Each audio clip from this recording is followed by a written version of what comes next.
음식 다 식었어. 걔한테 주는 게 더 낫지. 밤 9시 47분. 나는 부엌 문 앞에 얼어붙은 듯 서 있었다. 시어머니 마복자는 큰 국자를 들고 마지막 남은 갈비찜과 미역국 한 그릇에 거의 전부를 식탁 아래 놓인 스테인리스 그릇에 긁어 담고 있었다. 신우이가 키우는 개는 음식이 떨어지는 소리를 듣자마자 달려와 시어머니의 다리 주변에서 꼬리를 흔들었다. 유리문 밖으로 서울의 빗줄기가 마포의 건물들 사이를 비스듬히 후려치고 있었다. 나는 12시간이 넘는 일을 마치고 막 돌아온 참이었다. 구두 때문에 뒤꿈치에서는 피가 배어나왔다. 점심때부터 우유 한 팩만 겨우 마시고 곧바로 다음 회의에 들어가느라 위장이 주기적으로 쥐어짜듯 아팠다. 야근하기 전에 나는 집에 전화를 했다. 어머니, 오늘 저녁에는 제가 늦게 들어가요. 밥 한 그릇만 남겨주셔도 돼요. 그때 시어머니는 아주 빠르게 대답했다. 알았다. 나는 그 정도 부탁은 너무 사소해서 시어머니가 잊을 리 없다고 생각했다. 그런데 지금 그 개가 고개를 숙이고 내가 남겨달라고 부탁했던 바로 그 음식을 먹고 있었다. 나는 시어머니를 바라봤다. 어머니, 목소리가 쉬어나왔다. 저 아직 저녁 못 먹었어요. 시어머니는 별것 아닌 일을 막 끝낸 사람처럼 손을 털었다. 그럼 네가 라면 끓여 먹어. 음식도 다 식었는데 남겨둬 봐야 누가 먹는다고. 시어머니는 바닥에 놓인 그릇을 흘끗 내려다봤다. 걔한테 주는 게 더 낫지. 나는 곧바로 말을 할 수 없었다. 갈비 한 조각 때문이 아니었다. 배가 고파서도 아니었다. 시어머니가 기억하고 있었다는 걸 알았기 때문이었다.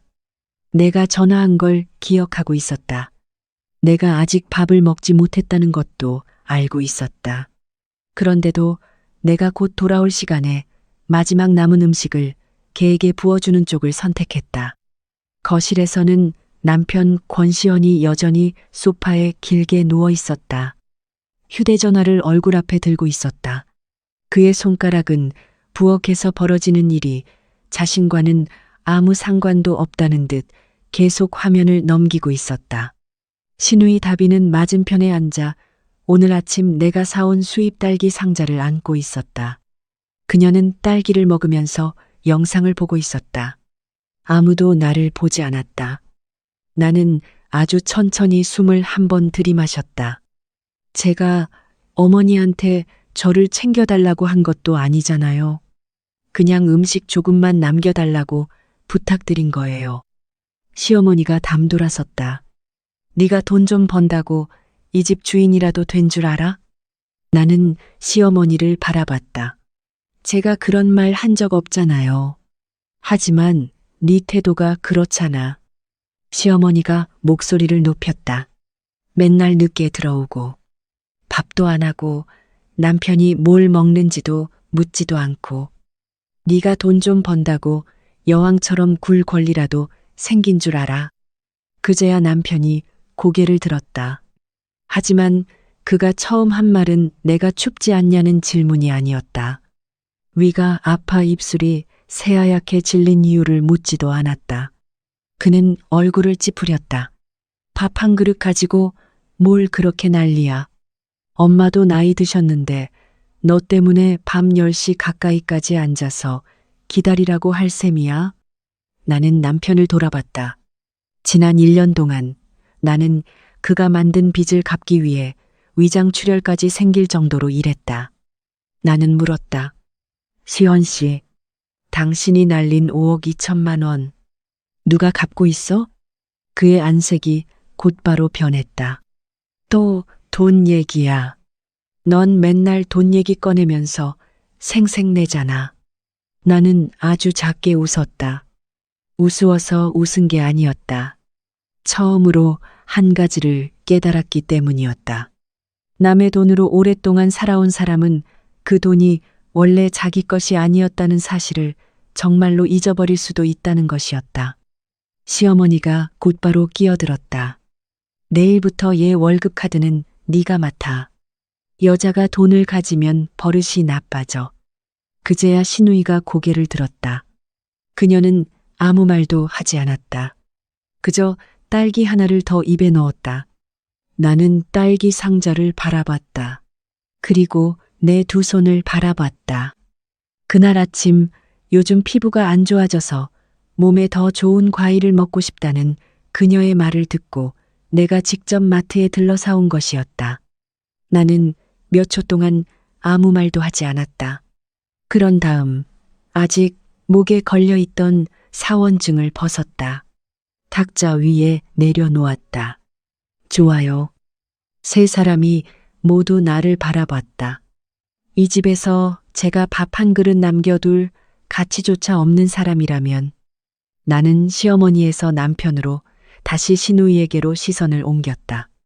오늘부터 세 분도 제 돈으로 살아갈 권리는 없어요. 남편이 벌떡 몸을 일으켰다. 너 지금 뭐라고 했어? 나는 그의 눈을 똑바로 바라봤다. 짐 싸. 내 집에서 나가. 시어머니가 웃음을 터뜨렸다.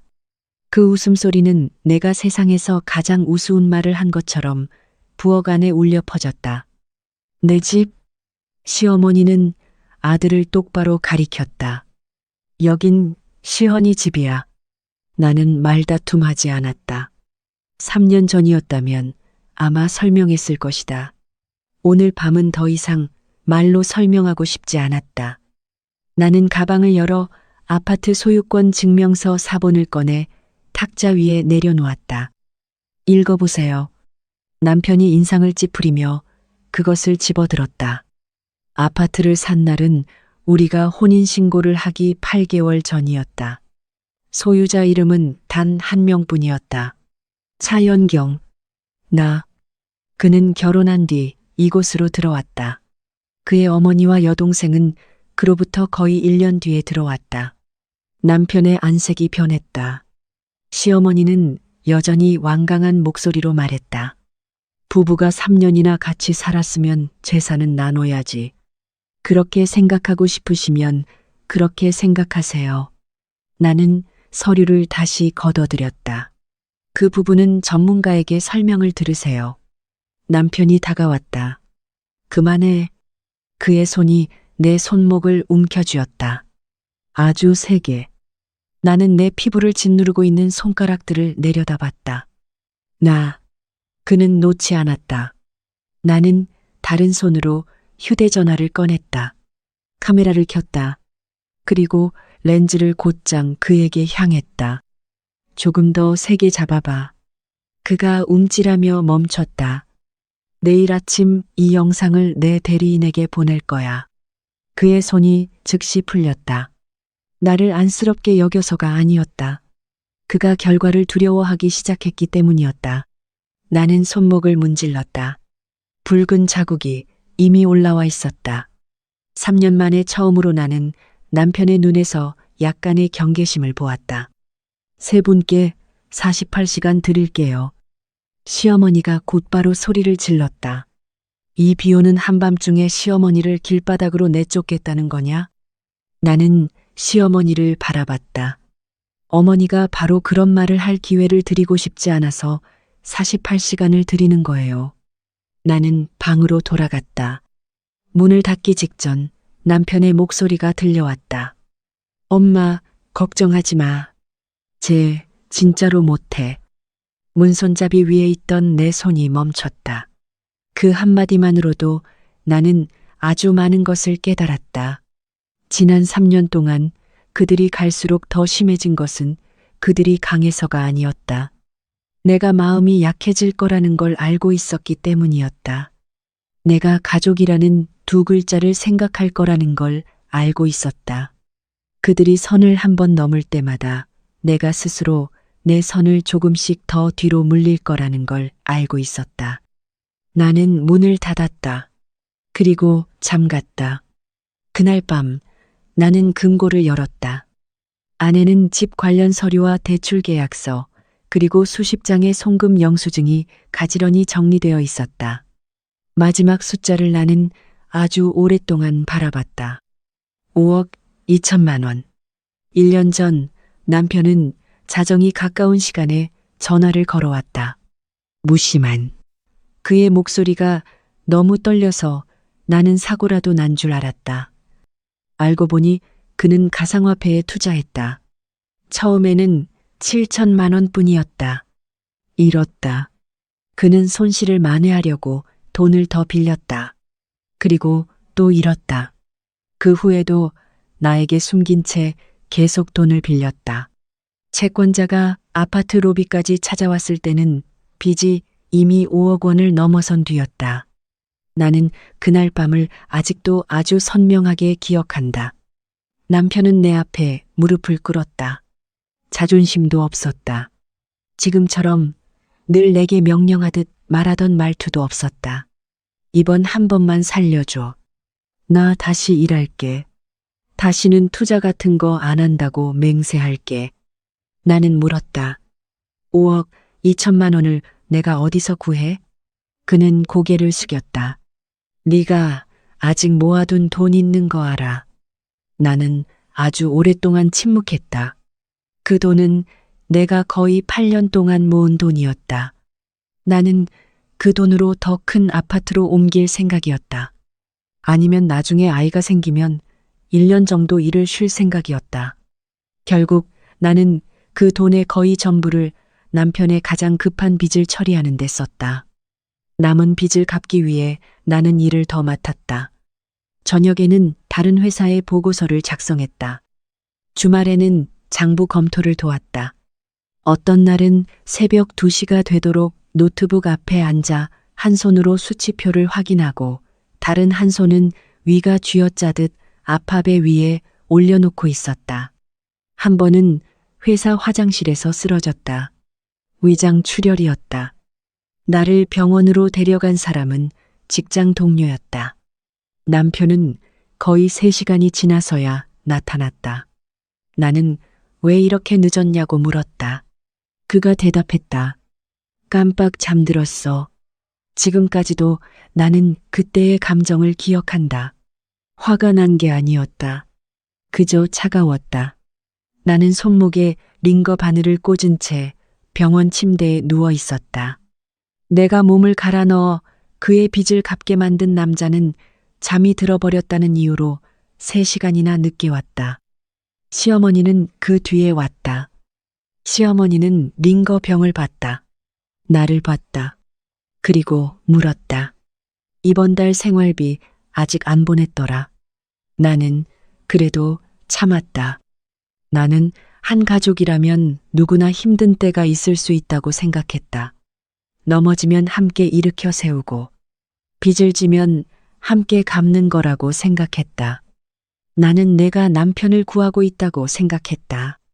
하지만 지금 금고안을 가득 채운 영수증들을 바라보며 비로소 깨달았다. 나는 가족을 구한 것이 아니었다. 어떤 결과가 생기든 결국 내가 나서서 감당할 거라고 그들에게 가르치고 있었던 것이다. 나는 서류철을 덮었다. 다시 안에 넣으려 했다. 바로 그때 탁자 위에 오래된 태블릿 화면이 켜졌다. 화면에 알림 하나가 떴다. 보낸 사람의 이름. 백화란. 메시지는 한 문장뿐이었다. 자기야, 아직 안 잤어? 그 마누라는 언제쯤 정리할 거야? 나는 화면을 바라봤다. 아주 오랫동안. 그리고 자리에 앉았다. 등에 닿는 의자가 얼음처럼 차가웠다. 나는 옆에 있던 물컵을 들었다. 하지만 입술로 가져가자 손이 살짝 떨렸다. 물이 조금 손가락 위로 흘러내렸다. 나는 컵을 다시 내려놓았다. 그날 밤 내 몸이 여전히 아프다는 사실을 깨달은 것은 그때가 유일했다. 이 태블릿은 원래 남편의 것이었다. 2년 전 그의 휴대전화가 고장났을 때 내가 직접 이 기기에 계정 로그인을 도와줬다. 아마 그는 잊어버린 모양이었다. 계정은 아직 로그아웃되지 않은 상태였다. 나는 백화란과의 채팅창을 열었다. 그 여자는 남편보다 거의 20살이나 많았다. 식당과 휴양지 부동산 사업을 하고 있었다. 메시지는 몇 달 동안 계속 이어져 있었다. 서로를 다정하게 부르는 말들, 만남, 약속들, 그가 간 줄도 몰랐던 장소에서 찍은 사진들. 나는 한 줄 한 줄 바라봤다. 나는 언젠가 남편의 외도를 알게 된다면 울 거라고 생각했다. 아니면 무언가를 부술 거라고 생각했다. 하지만 나는 아무것도 하지 않았다. 그저 가슴이 무거웠다. 마치 오래전부터 썩어 있던 무언가가 오늘에서야 떨어져 내린 것 같았다. 하지만 내 손을 가장 차갑게 만든 것은 외도 사실이 아니었다. 대화 한가운데에 있던 세 문장이었다. 계속 죄책감을 느끼게 해. 부부로 3년이나 살았는데 걔가 널 빈손으로 내보낼 수는 없어. 그리고 아파트에 내 이름 올리고 나서 이혼해. 나는 아래로 화면을 내렸다. 또 다른 메시지가 나타났다. 내가 네 엄마한테 2천만 원 보냈어. 나는 멈췄다. 계속 읽었다. 남편이 자기 어머니와 나눈 대화를 캡처한 내용에서 시어머니는 이렇게 썼다. 넌 그냥 참아. 집집은 받아내고 나서 걔를 버려도 늦지 않아. 나는 꼼짝도 하지 않은 채 앉아 있었다. 단순한 외도였다면 어쩌면 나는 아내로서 아파할 수 있었을지도 모른다. 외도는 적어도 사랑의 죽음이기는 하니까.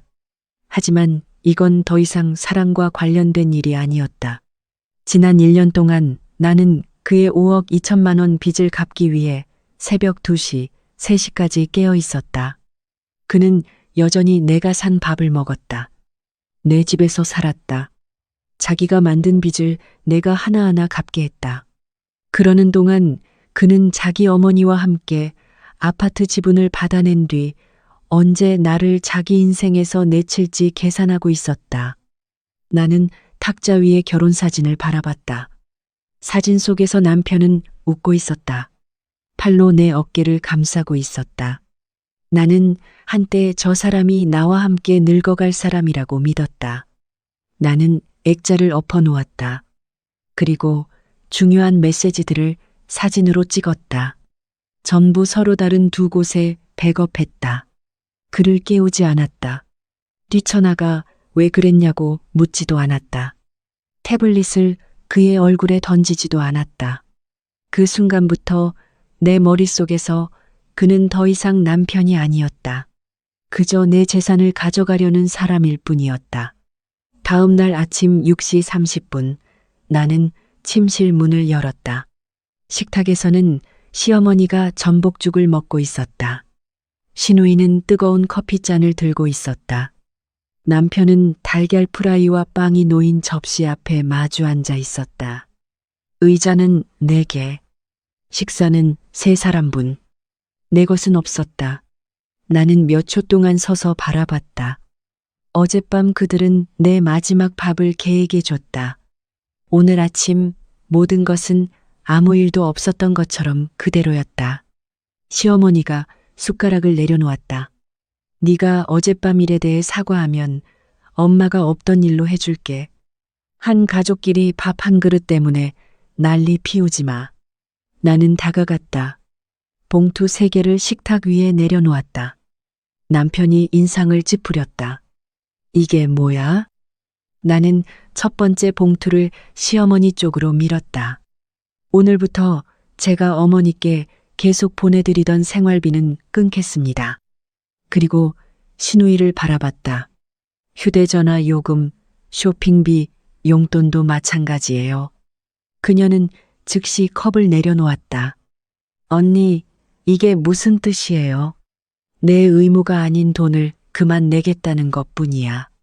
시누이가 눈을 부릅떴다. 난 언니 시누이잖아요. 나는 그녀를 바라봤다. 맞아.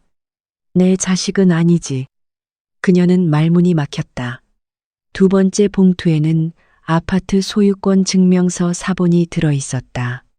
마지막 봉투는 남편 쪽으로 밀었다. 그가 봉투를 열었다. 첫 줄을 보는 순간 안색이 변했다. 이혼 절차 개시 서류였다. 어젯밤 증거를 백업한 뒤 나는 필요한 모든 정보를 내 대리인에게 보냈다. 그가 고개를 들었다. 너 진짜로 하는 거야? 나는 그를 바라봤다. 내가 겁만 주는 줄 알았어? 시어머니가 서류 뭉치를 낚아챘다. 몇 줄을 읽더니 소리쳤다. 이혼하려면 해. 하지만 이 집은 시연이 목도 있어야 해. 부부로 3년이나 살았는데 네가 시연이를 빈손으로 내보낼 수 있을 거라고 생각하지 마. 나는 천천히 시어머니 쪽으로 고개를 돌렸다. 화란 언니도 어머니한테 그렇게 말했나요? 달그락. 시어머니 손에 들려있던 숟가락이 죽그릇 안으로 떨어졌다.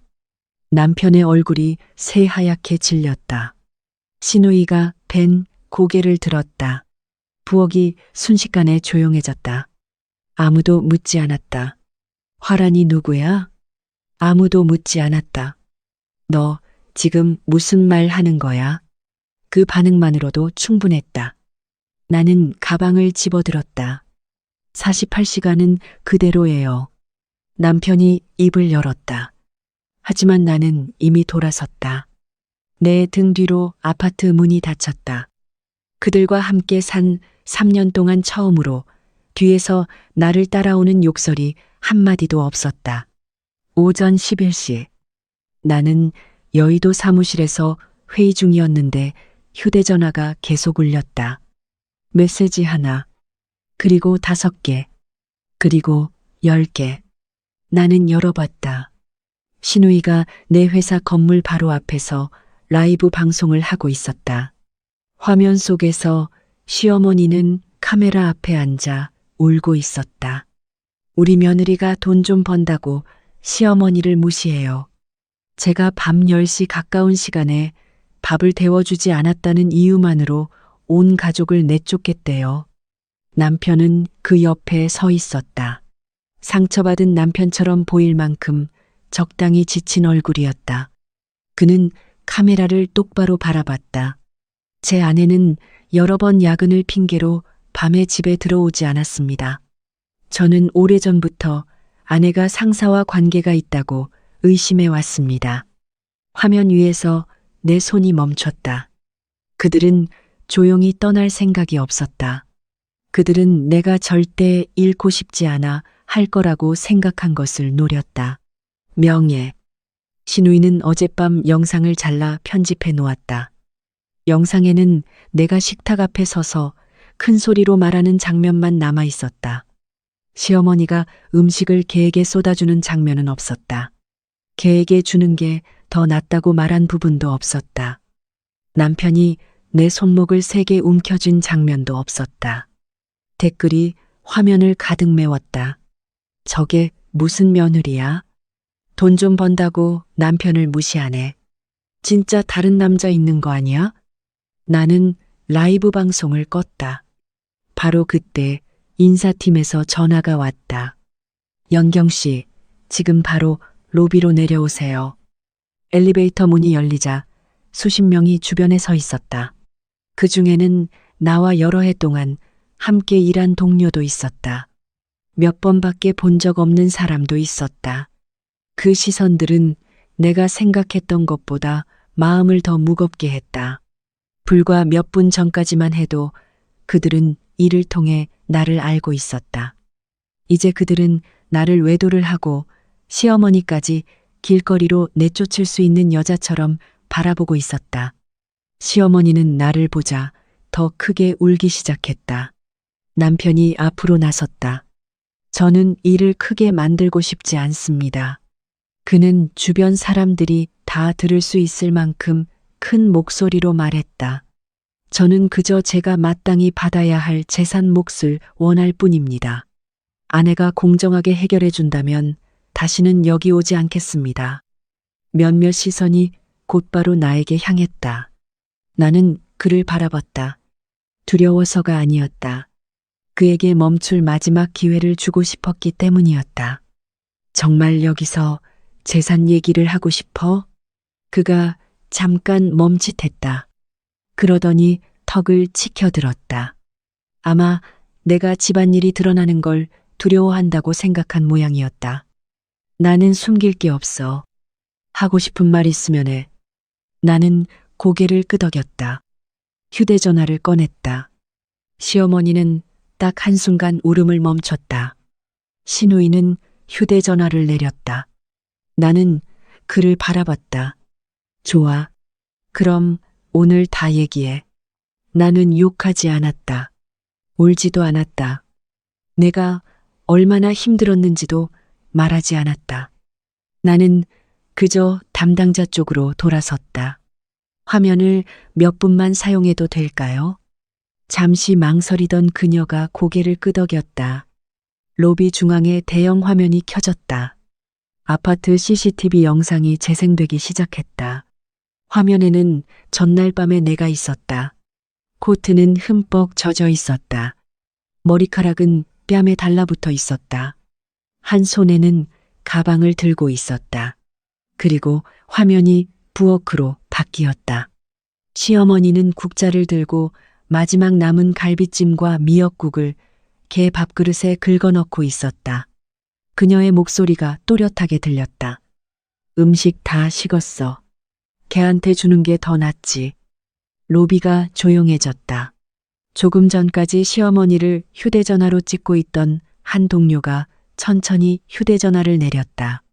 시어머니가 곧바로 소리쳤다. 집안일을 누가 이런 데까지 가져와. 나는 영상을 멈췄다. 맞아요. 그럼 밤 얘기는 그만하죠. 방금 어머니 아들이 말한 기여분에 대해 얘기하겠습니다. 화면이 바뀌었다. 나는 필요한 항목들만 띄웠다.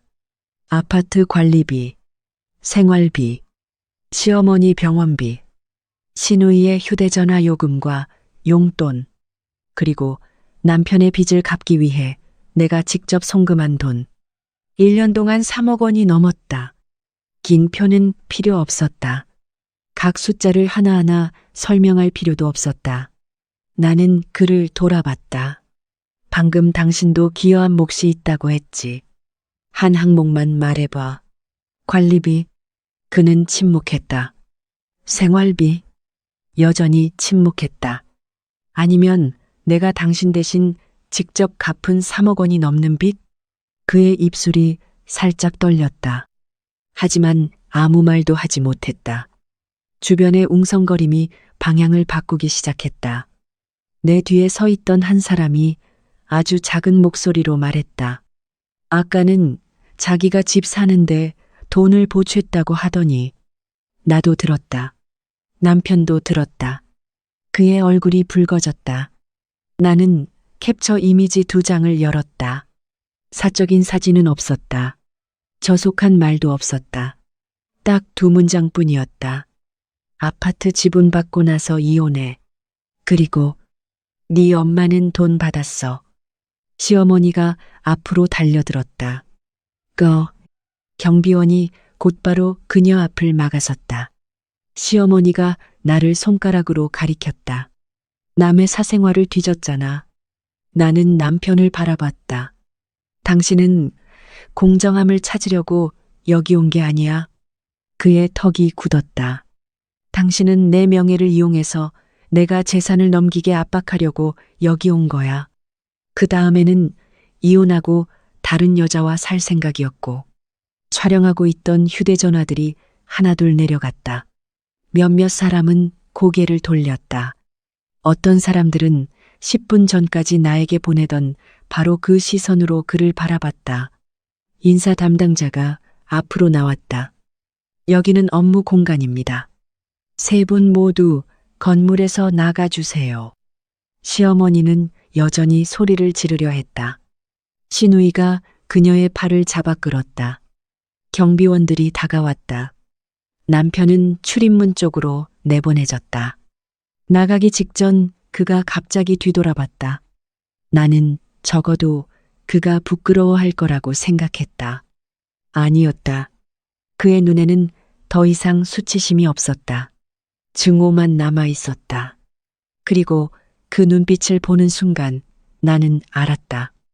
돈과 체면과 통제권을 한꺼번에 잃은 사람은 대개 곧바로 정신을 차리지 않는다. 대개 한 번 더 어리석은 짓을 한다. 그날 오후 모르는 번호로 전화가 걸려왔다. 차연경 씨? 네, 접니다. 저 백화란이에요. 전화기 너머의 여자 목소리는 아주 침착했다.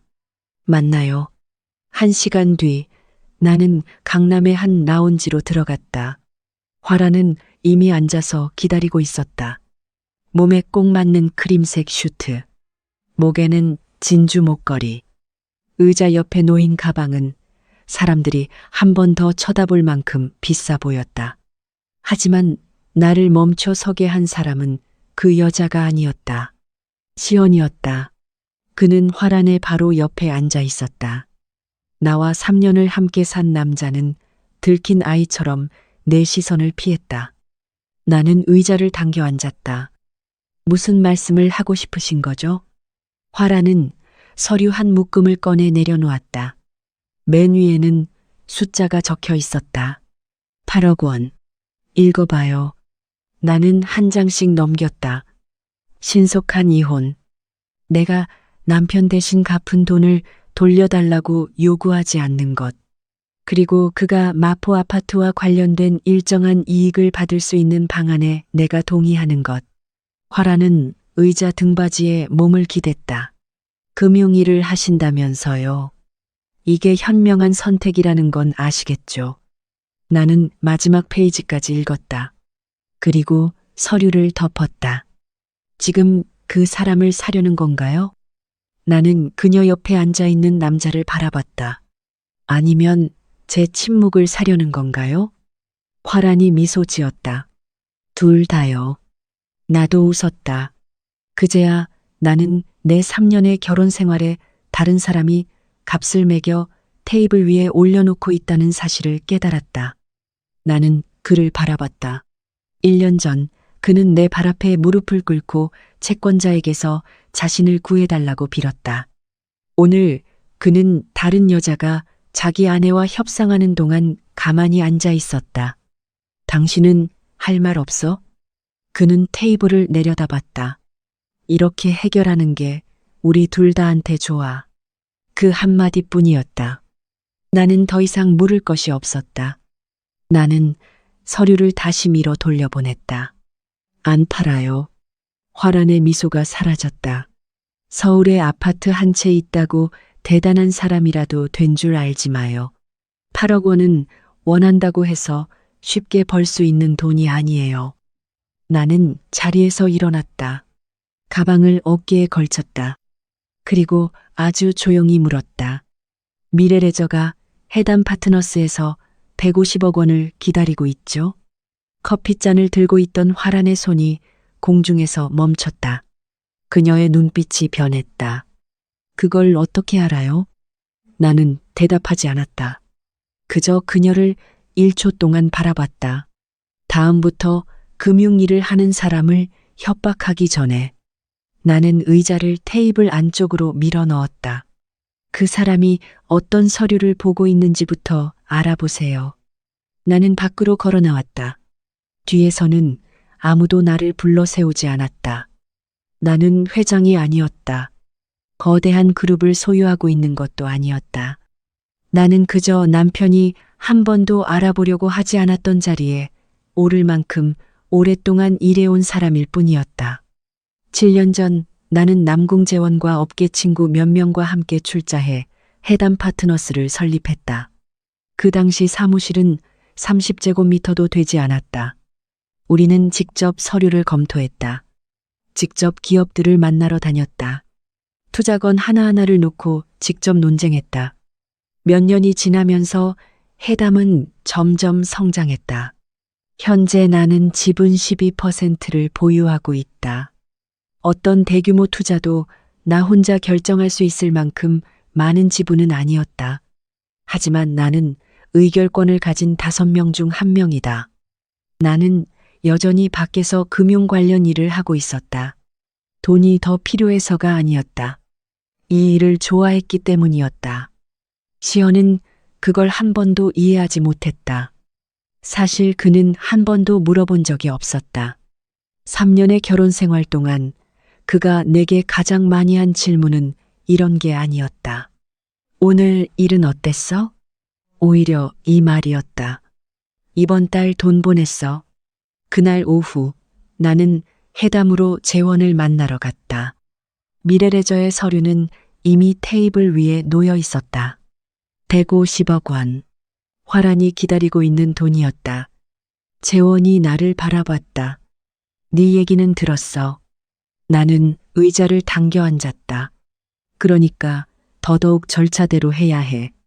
그는 의자 등받이에 몸을 기댔다. 미래레저의 서류가 좋으면? 그럼 투자해야지. 재원은 몇 초 더 나를 바라봤다. 확실해? 나는 서류 위에 손을 올렸다. 그 여자가 한 일에 대한 대가는 치르게 하고 싶어. 하지만 내가 가진 권한을 이용하는 방식으로는 아니야. 재원은 더 이상 묻지 않았다. 사흘 뒤 그가 다시 오라고 연락했다. 긴 프레젠테이션은 없었다. 누구도 앉아서 숫자를 하나하나 읽어주지 않았다. 그는 그저 서류를 내 쪽으로 밀었다. 나는 펼쳐보았다. 첫 페이지. 매출은 크게 증가했다. 하지만 상당 부분이 특수관계자와의 거래에서 발생하고 있었다. 나는 페이지를 넘겼다. 곧 만기가 돌아오는 대규모 대출이 하나 있었다. 다음 페이지. 중요 자산 하나가 이미 담보로 제공되어 있었다. 강릉의 리조트 사업 서류에 이르러 나는 멈췄다. 절차에는 여전히 문제가 있었다. 재원이 서류철 표지를 가볍게 두드렸다. 불륜 얘기는 필요 없어. 나는 고개를 들었다. 그가 말했다. 이 회사는 그 자체로 이미 심사를 통과할 수 없어.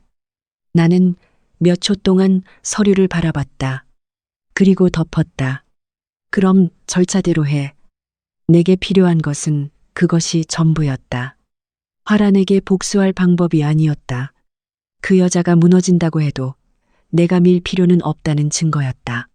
강남에서 만난 뒤 시연은 진짜로 당황하기 시작했다. 화란은 그에게 계속 전화를 걸었다. 당신 아내가 해담을 어떻게 알아? 걔가 실제로 얼마나 알고 있는 거야? 그는 대답하지 못했다. 나와 3년을 함께 살면서도 그는 아내의 일에 대해 거의 아무것도 알지 못했다. 다음 날 저녁, 내가 아직 회사에 있을 때 아파트 문이 열렸다는 알림이 휴대전화에 떴다. 그였다. 그는 옷 몇 벌만 가지러 왔다고 메시지를 보냈다. 나는 답하지 않았다. 10분 뒤 침실 카메라에서 움직임 감지 알림이 왔다. 나는 영상을 열었다. 그는 옷을 찾고 있는 게 아니었다. 금고 앞에 무릎을 꿇고 금속 물체로 잠금 장치를 억지로 뜯어내려 하고 있었다. 나는 즉시 관리사무소에 전화했다.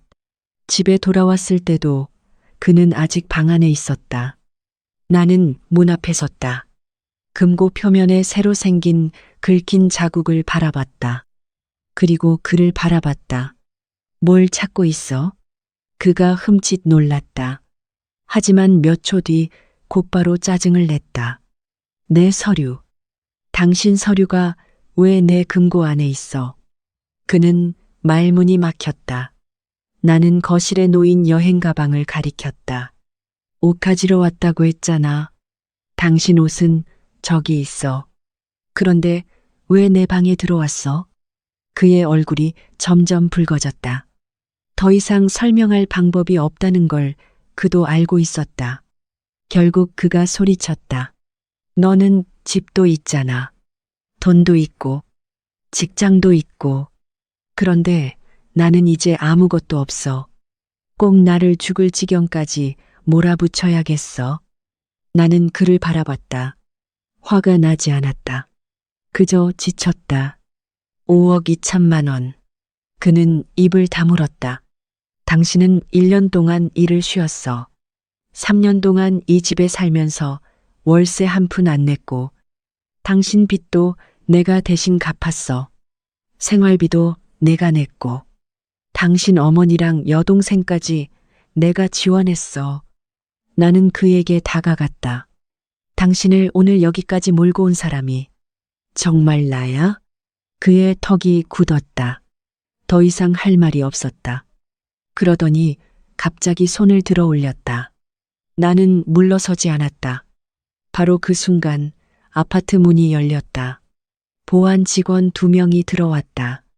차연경님, 요청하셔서 왔습니다. 그가 뒤를 돌아봤다. 얼굴이 새하얗게 질렸다. 나는 그가 금고를 뜯으려는 모습을 본 순간 이미 그들에게 연락해둔 상태였다. 나는 눈앞의 남자를 바라봤다. 당신이 방금 한 가지를 더 확실하게 해줬어. 이익을 잃기만 하면 당신은 곧바로 협박으로 돌아서는 사람이야. 그런 사람과는 더 이상 함께 살 수 없어. 나는 보안 직원 쪽으로 돌아섰다. 이 사람을 밖으로 내보내주세요. 그리고 다시 오면 먼저 저한테 알려주세요. 그가 이를 악물었다. 연경. 나는 대답하지 않았다. 그는 밖으로 끌려나갔다. 문이 닫혔다. 이번에는 문 반대편에 서 있는 사람이 그였다. 이틀 뒤 미래레저는 해담 파트너스와의 최종 미팅 초대를 받았다. 화라는 그것을 좋은 신호로 받아들였다. 그녀는 미팅 전에 식사를 하겠다며 강남의 고급 식당에 방 하나를 따로 예약했다. 내가 아직 나타나기도 전부터 방 안에는 웃음소리가 가득했다. 시헌은 새 정장을 입고 있었다. 손목의 시계도 화란이 얼마 전 사준 것이었다. 시어머니는 화란 바로 옆에 붙어 앉아 계속 술을 따라주고 있었다. 앞으로 시연이를 화란 씨 같은 분이 이끌어 주시면 저는 마음이 놓여요. 얘가 원래 머리는 좋아요. 그동안 제대로 된 사람을 못 만났을 뿐이지. 신우이가 비위를 맞추듯 웃었다. 프로젝트 성공하면 정말 오빠한테 새 아파트 사주실 거예요? 화란이 웃음을 터뜨렸다. 아파트가 뭐 대수라고. 잘만 하면 고급 단독주택도 사줄 수 있지. 시어머니의 눈이 반짝였다. 신우이는 곧바로 어느 동네냐고 물었다. 며칠 동안 돈이 끊기고 아파트에서 쫓겨나고 회사 앞에서 거짓말까지 들통났던 그조차 다시 자신감을 되찾은 듯했다. 그는 잔을 들었다. 이 150억 원만 들어오면 모든 게 달라질 겁니다. 화란이 그를 바라봤다. 당연하지. 돈 있는 사람은 자기를 버린 사람들을 뒤돌아볼 필요 없어. 그가 작게 웃었다. 아마 바로 그 순간 그는 정말 자신이 곧 전혀 다른 인생으로 들어갈 거라고 믿었던 것 같다. 식당 문이 열렸다. 남궁재원이 먼저 들어왔다. 화란은 곧바로 자리에서 일어났다. 그의 뒤로 해담의 다른 2명이 따라 들어왔다. 화란의 얼굴에 번진 미소가 더 환해졌다. 그리고 마지막 사람이 문을 지나 들어왔다. 나였다. 시헌이 벌떡 일어났다. 네가 여긴 왜 왔어? 시어머니의 얼굴빛이 변했다. 여기까지 따라온 거야? 신우이는 나를 바라본 뒤 화란 쪽으로 고개를 돌렸다. 3사람 중 누구도 재원과 나머지 2사람이 나를 막을 생각이 전혀 없다는 걸 알아차리지 못했다. 화란이 앞으로 나섰다. 남궁 이사님, 죄송해요. 이건 개인적인 일입니다. 그녀가 나를 가리켰다. 제가 사람을 불러 이 여자를 내보내겠습니다. 재원이 그녀를 바라봤다. 그럴 필요 없습니다. 화란이 멈칫했다. 그가 한쪽으로 비켜섰다. 아마 시작하기 전에 정확히 소개부터 드려야겠군요. 방안이 조용해졌다. 차영경 씨는 해담 파트너스의 주주입니다. 화란의 입가에서 미소가 사라졌다. 재원이 이어 말했다. 그리고 투자위원회 5명 중 1명입니다. 오늘 이 자리에 참석한 이유는 미래레저의 150억 원 투자안에 직접 표를 던지기 위해서입니다. 달그락. 시어머니 손에 들려있던 젓가락이 테이블 위로 떨어졌다. 신우이는 입을 벌렸다. 시어는 그저 나를 바라봤다. 놀란 표정, 당황한 표정. 그러다 그의 눈에서 무언가가 막 깨져버린 듯 했다. 3년 동안 같은 방에서 잠을 잤다. 3년 동안 내가 번 돈으로 살았다. 3년 동안 매달 내가 얼마를 보내는지만 물었다. 그날 저녁이 되어서야 그는 깨달았다. 자신의 아내였던 여자가 누구인지 그는 한 번도 제대로 알지 못했다. 나는 의자를 당겨 앉았다. 불륜 이야기는 꺼내지 않았다. 8억 원 이야기도 꺼내지 않았다. 내 남편 이야기도 꺼내지 않았다. 오늘 밤 나는 투자위원회 위원 자격으로 이 자리에 앉아 있었다. 그렇다면 서류로만 이야기하면 됐다. 나는 첫 페이지를 펼쳤다. 미래레저의 최근 분기 매출은 상당히 크게 증가했습니다. 화라는 빠르게 침착함을 되찾았다. 그녀가 미소 지었다. 맞아요.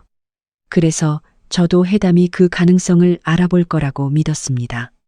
나는 페이지를 넘겼다. 하지만 이 증가분의 상당한 비중이 특수관계자와의 거래에서 발생했습니다. 그녀의 입가에 걸려있던 미소가 굳었다. 나는 길게 설명하지 않았다. 그저 증빙서류 사본을 그녀 쪽으로 밀었다. 화란이 아래를 흘끗 봤다. 술잔을 잡고 있던 손가락에 살짝 힘이 들어갔다. 나는 다음 장을 넘겼다. 이 대출은 곧 만기가 돌아옵니다. 시어머니가 화란을 돌아봤다. 아까까지 얼굴에 있던 미소는 이미 사라져 있었다. 또 한 장. 속초에 있는 호텔은 이미 담보로 제공됐습니다. 화란은 잔을 내려놓았다.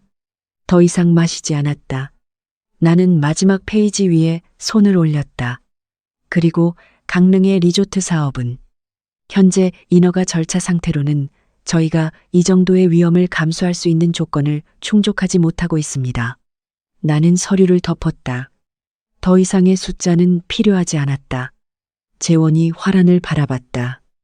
위원회는 실사 결과를 검토했습니다. 그가 잠시 말을 멈췄다. 해담 파트너스는 미래레저에 대한 150억 원 투자를 거절합니다. 화란의 얼굴이 새하얗게 질렸다. 안 돼요. 그녀가 허리를 곧게 세웠다. 남궁 이사님 협상할 수 있습니다. 그 돈만 집행되면 제가... 그녀는 말을 멈췄다. 너무 늦었다. 방 안에 있는 모두가 이미 알아차렸다. 150억 원은 단순히 사업을 확장하기 위한 돈이 아니었다. 그녀가 기다리고 있던 구명줄이었다. 화란이 나를 돌아봤다. 당신이군. 일부러 나한테 복수한 거야. 나는 그녀를 똑바로 바라봤다. 다른 3명의 위원도 반대표를 던졌어요. 저를 미워하셔도 됩니다. 하지만 이 빚들은 제가 만든 게 아니에요. 담보 설정도 제가 한 게 아니고요. 바로 그때 화란의 휴대전화가 울렸다. 그녀가 화면을 봤다. 안색이 더욱 나빠졌다. 은행에서 다음 날 아침 긴급 미팅을 요청했다. 1분도 지나지 않아 또 다른 메시지가 왔다. 한 대형 파트너사가 재무 상황이 명확해질 때까지 협력 계획을 잠정 중단하겠다고 통보했다. 화란은 휴대전화를 내려놓았다. 고리 하나가 막 끊어졌다. 그녀는 다른 고리들도 연이어 끊어질 수 있다는 걸 알고 있었다. 그리고 천천히 시연 쪽으로 고개를 돌렸다. 당신은 아내가 그냥 평범한 직원이라고 했잖아. 그가 더듬거렸다. 나도 정말 몰랐어. 화란은 그를 아주 오랫동안 바라봤다. 그러다 웃음을 터뜨렸다. 씁쓸한 웃음이었다. 3년이나 한 사람 옆에서 자고 그 사람이 무슨 일을 하는지도 몰랐다고. 그녀가 고개를 기울였다. 그럼 당신이 아는 건 뭐야? 그는 대답하지 않았다. 화란이 손을 내밀었다. 차키. 그가 굳어버렸다. 화란, 내놔. 그는 마지못해 열쇠를 그녀의 손에 올려놓았다. 내일부터 회사에 나오지 마. 그의 얼굴이 굳었다. 시어머니가 당황했다. 그럼 시연이 자리는 어떻게 되는 거예요? 화란이 시어머니를 돌아봤다. 그 눈에는 더 이상 조금의 인내심도 남아있지 않았다. 우리 회사는 지금 직원들을 몇 명이나 데리고 갈 수 있을지 계산해야 하는 상황이에요. 그녀가 차키를 테이블 위에 내려놓았다. 제가 아직도 당신 아들까지 먹여 살릴 돈이 남아있을 것 같아요? 시어머니는 입을 벌렸다. 하지만 내가 그녀를 알게 된 뒤 처음으로 아무 말도 나오지 않았다. 한 달이 흘렀다. 미래레저가 하룻밤 사이에 파산한 것은 아니었다. 인생은 그렇게 빠르게 돌아가지 않는다. 하지만 결과는 하나씩 나타나기 시작했다. 먼저 실적이 좋지 않던 식당 2곳이 매물로 나왔다. 그 다음은 화란이 강남에서 나를 만나러 올 때 타고 왔던 고급 승용차였다. 마지막에는 그녀가 친구들에게 자랑할 때 자주 이용하던 별장까지 부동산 중개 사이트에 올라왔다. 하지만 가장 마주하기 힘든 것은 그런 자산들이 아니었다. 몇 달째 임금이 밀린 직원들이었다. 그들은 답을 요구하기 시작했다. 일부는 회사를 그만뒀다. 일부는 계속 일하기 전에 밀린 임금부터 지급하라고 요구했다. 미래레저는 내 말 한마디 때문에 무너진 것이 아니었다. 원래부터 안에서 썩어있던 곳부터 금이 가기 시작한 것이었다. 어느 날 오후 고객을 만나러 가는 길에 나는 우연히 미래레저의 한 식당 앞을 지나게 됐다. 유리문에는 임시 휴업 안내문이 붙어 있었다. 직원 2명이 식당 간판을 떼어내고 있었다. 중고차 매매업체 점퍼를 입은 한 남자가 길가에 서서 내가 예전에 화란이 타고 다니는 것을 봤던 세단 주변을 돌며 살펴보고 있었다. 그 남자는 몸을 숙여 타이어를 확인했다. 그 다음 문을 열고 주행거리를 확인했다. 화란은 옆에 서 있었다. 명품 원피스도 없었다. 기사도 없었다. 시헌도 없었다. 그녀의 손에는 서류 한 묶음이 들려 있었다. 차를 확인하던 남자가 말했다. 이 가격이 최고입니다. 화란이 입술을 깨물었다. 너무 낮아요. 중고차잖아요. 빨리 파셔야 한다면 이 가격밖에 없습니다. 나는 그대로 지나가려 했다. 하지만 그녀가 나를 발견했다. 차를 보던 남자도 그녀의 시선을 따라 나를 보더니 예의 있게 한쪽으로 비켜섰다. 우리는 몇 미터 떨어진 채 서로 마주섰다. 화란이 먼저 입을 열었다. 이제 만족해요? 나는 방금 내려진 식당 간판을 바라봤다. 그리고 한때 자신이 남들보다 위에 있다는 걸 보여주는 표식처럼 그녀가 타고 다니던 차를 바라봤다. 아니요. 그녀가 멈칫했다. 아마 화란은 내가 웃을 거라고 생각했을 것이다. 아니면 자신을 모욕하는 말을 할 거라고 생각했을 것이다. 하지만 나는 정말 기쁘지 않았다. 저는 한 번도 당신이 회사를 잃길 바란 적 없어요. 그녀가 나를 바라봤다. 그럼 그 모든 일은 왜 한 거죠? 제가 당신 회사를 이렇게 만든 게 아니에요. 나는 대답했다. 해담은 그저 투자자의 돈을 실사를 통과하지 못한 기업에 넣지 않았을 뿐이에요. 화란은 차를 바라봤다. 아주 오랜 시간이 지나서야 말했다. 어쨌든 당신이 이겼잖아요. 나는 고개를 저었다. 아니요. 이건 저와 당신 사이의 승패 문제가 아니에요. 나는 그녀의 눈을 똑바로 바라봤다. 당신은 돈이 있으면 다른 사람의 남편을 살 수 있다고 생각한 순간부터 지기 시작했어요. 그리고 다른 사람의 재산에 대한 권리까지 사려고 했고요. 마지막에는 침묵까지 사려고 했죠. 화란은 대답하지 않았다. 뒤에 서 있던 차 구매자가 계약을 재촉하려는 듯 가볍게 헛기침을 했다. 그녀는 다시 한번 차를 바라봤다. 그리고 고개를 숙여 서명했다. 나는 그녀의 사과가 필요하지 않았다. 무릎을 꿇는 것도 필요하지 않았다. 화란을 가장 두렵게 만들었던 것은 돈이 아니었기 때문이다. 돈이 자신에게 모든 사람의 값을 마음대로 매길 권리를 준다는 믿음이었다. 그날에 이르러 바로 그 믿음이 무너졌다. 정해진 기한에 맞춰 내 대리인이 아파트에 와 있었다. 시어머니와 시누이, 시연의 짐은 분류된 뒤 각각 상자에 담겼다. 옷은 한쪽에, 개인 물품은 한쪽에. 그들의 물건은 모두 그대로 보관했다. 깨뜨린 물건은 하나도 없었다. 길거리에 내던진 것도 없었다. 나는 그들이 자신을 피해자로 만들 기회를 또 주고 싶지 않았다. 나는 한 달 동안 사용할 보관 창고까지 미리 빌려두었다. 시어머니가 방에서 나왔을 때 복도에 가지런히 쌓인 종이 상자들을 바라보더니 울기 시작했다. 나는 그녀에게 종이 한 장을 건넸다. 보관 창고 주소는 여기 있어요. 첫 달 비용은 제가 낼게요. 그 다음부터는 어머니가 알아서 하세요. 그녀는 종이를 움켜쥐었다. 종이는 보지 않았다. 그저 나만 바라봤다. 정말 엄마한테 한 번의 기회도 안 줄 거니? 나는 몇 초 동안 침묵했다. 3년 전이었다면 그 목소리만 들어도 마음이 약해졌을 것이다. 이제 나는 그저 물었다. 만약 오늘 이 아파트가 제 것이 아니었다면 나는 그녀를 바라봤다. 그래도 어머니는 저를 가족이라고 생각하셨을까요?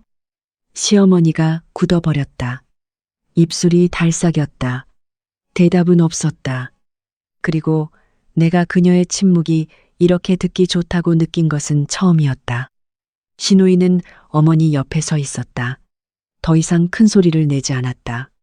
그저 자기 가방을 품에 안고 고개를 숙이고 있었다. 나는 그녀를 바라봤다. 그녀는 대학을 졸업한 지 거의 2년이 됐다. 그동안 시누이는 월급이 적다고 생각되는 일자리는 계속 거절했다. 늘 이렇게 말했다. 그럴 바엔 그냥 집에 있는 게 낫지. 이제 그녀의 휴대전화 요금을 내줄 사람은 없었다. 화장품을 사줄 사람도 없었다. 매일 아침 냉장고에 비싼 딸기 한 상자를 사다 놓아줄 사람도 없었다. 뒤쪽에서는 시연이 이혼 서류를 들고 있었다. 나는 그를 바라봤다. 그 순간부터 내 머릿속에서는 더 이상 내 남편이라는 두 글자가 떠오르지 않았다. 그는 몇 분만 더 시간을 끌면 지난 3년이 사라지기라도 할 것처럼 서류를 읽고 또 읽었다. 대리인이 그의 앞에 펜을 놓았다. 권시연 씨, 더 이상 이견이 없으시면 여기에 서명해 주십시오. 시연은 나를 바라봤다. 아주 오랫동안. 그리고 펜을 들었다. 첫 획은 살짝 떨렸다.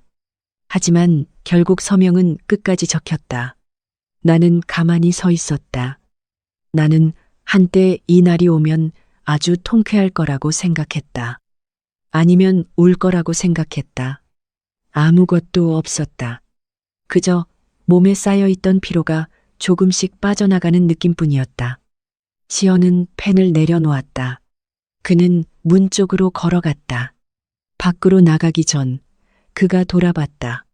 너 외로워질 거야. 나는 그를 바라봤다. 그럴 수도 있지. 그가 비웃듯 웃었다.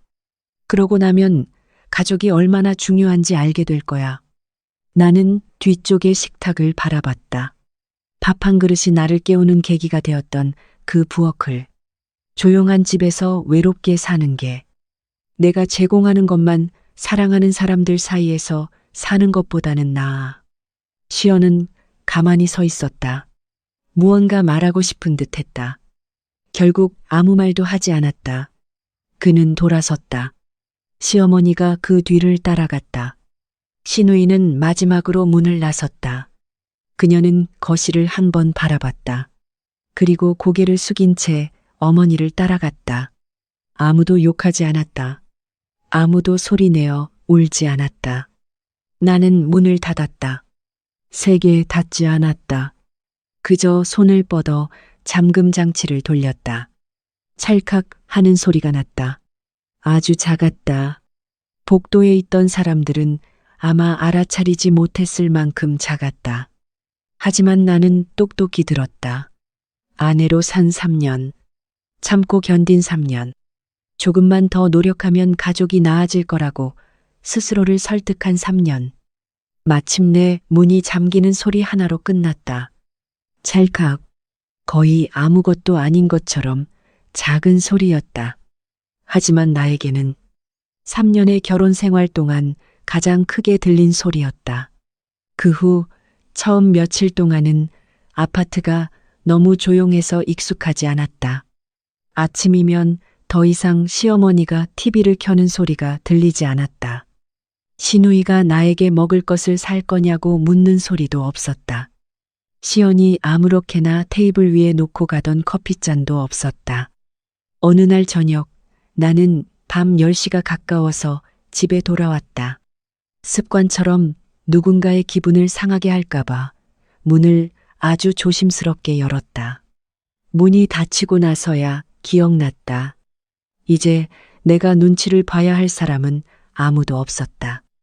나는 현관에 아주 오랫동안 서 있었다. 그리고 모든 불을 켰다. 그때 처음 알았다. 자유란 때로 갑자기 밀려오는 행복한 감정이 아니라는 걸. 그저 평범하게 살기 위해 더 이상 누구의 허락도 받을 필요가 없다는 걸 깨닫는 순간일 뿐이었다. 3달 뒤 이혼 절차가 끝났다. 시어머니는 친척과 함께 살기 위해 고향으로 돌아갔다. 시누이는 편의점에서 야간 근무를 시작했다.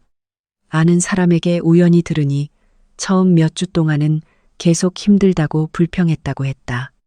그 후로는 더 이상 불평하지 않았다고 했다. 시연은 서울 외곽의 반지 하방을 빌렸다. 그는 배달 일을 했다. 나는 그들에 대해 더 이상 묻지 않았다. 내가 고결해서가 아니었다. 그들의 삶이 더 이상 내가 신경 써야 할 일이 아니었기 때문이다. 내 삶은 마침내 다시 조용해졌다. 그러던 어느 비 오는 밤까지는 밤 9시가 가까워졌을 때 로비 안내 데스크에서 전화가 왔다.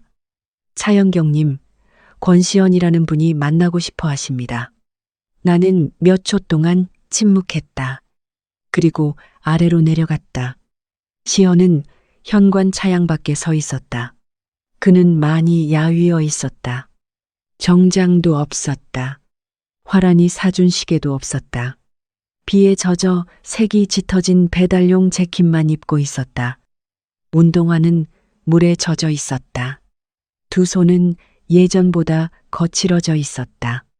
나를 보자 그가 고개를 숙였다. 다시 만나 달라고 하러 온 건 아니야. 나는 아무 말도 하지 않았다. 시헌은 두 손을 꽉 쥐었다. 한 가지만 묻고 싶어. 그가 고개를 들었다. 너는 정말 나를 사랑한 적이 있어? 나는 눈앞의 남자를 바라봤다. 3년의 결혼 생활이 아주 빠르게 스쳐 지나갔다. 처음 그가 지하철역 앞에서 나를 기다리던 날들. 한 번은 눈이 오는 날 내가 장갑을 깜빡하고 나오자 자기 장갑을 벗어 내 코트 주머니에 넣어줬던 일. 둘이 작은 식당에 다닥다닥 붙어 앉아 먹었던 저녁들. 그리고 빚, 거짓말들, 시어머니, 화란, 그리고 비 오는 그날 밤 개에게 쏟아준 밥 한 그릇. 있었어. 시헌이 멈칫했다. 정말 사랑했기 때문에 그렇게 오래 참았던 거야. 나는 잠시 멈췄다. 하지만 정말 사랑했기 때문에. 당신이 어머니와 함께 집을 차지한 뒤 나를 버릴 계획을 세웠다는 걸 알았을 때 더 이상 당신을 남편으로 볼 수 없었어.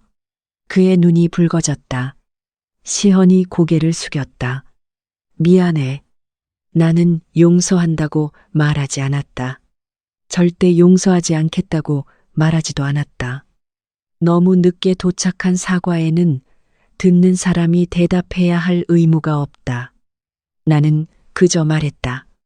똑바로 살아. 빚 다 갚고 다음 사람은 힘들게 하지 말고. 시연은 침묵했다. 잠시 후 그가 물었다. 우리 정말 다시 기회가 없는 거야? 나는 고개를 저었다. 없어. 그가 눈을 감았다. 밖에 빗줄기가 더 굵어졌다. 나는 말을 덧붙였다. 그리고 언젠가 내가 돌아올 거라는 기대를 품고 잘 살려고 하지 마. 제대로 사는 건 어른이라면 당연히 해야 하는 일이니까 그렇게 살아. 시온은 나를 바라봤다. 아주 오랫동안. 그리고 모든 일이 시작된 뒤 처음으로 그는 말다툼하지 않았다. 내가 차갑다고 탓하지 않았다. 가족 이야기도 꺼내지 않았다. 돈 이야기도 꺼내지 않았다. 그저 고개를 숙였다. 나는 몸을 돌렸다. 이번에는 시연이 나를 불러 세우지 않았다. 나는 다시 15층으로 올라갔다. 아파트는 아주 조용했다. 시어머니의 잔소리는 더 이상 들리지 않았다.